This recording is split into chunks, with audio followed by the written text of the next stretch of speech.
Tila nagpopormahan na sa Kamara at Senado sa gitna ng posibleng pagpapalit ng liderato sa bagong Kongreso. Nasa frontline ng balitang yan si Mean Los Baños.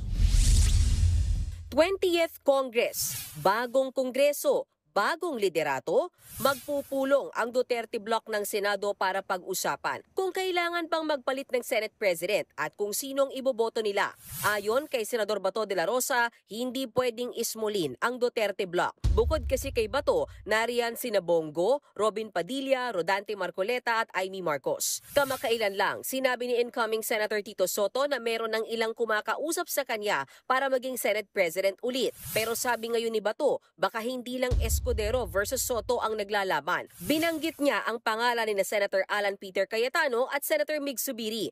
Nauna na rin pinalutang ng isang political analyst ang isa pang pangalan na baka maging Senate President.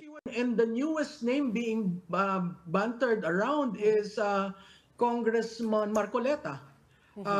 So you have, and there is Mig Zubiri, the former Senate President, who still has a core. So when you look at the numbers, it would be interesting how these four individuals will play in the Senate. Sa Kamara naman, itinutulak ni VP Sara Duterte ang kapatid niyang si Davao 1st District Representative Paulo Duterte na maging House Speaker para palitan si Speaker Martin Romualdez. Sinabi ko sa kanya, kung hindi ka manalo ng ng speaker, then kunin mo yung minority.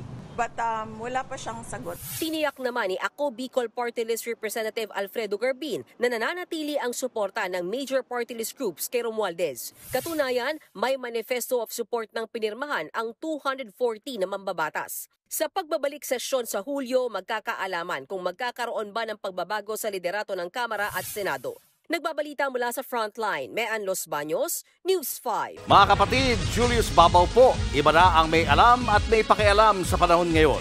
Para sa Frontline ng mga balita, mag-follow at mag-subscribe sa social media pages ng News 5.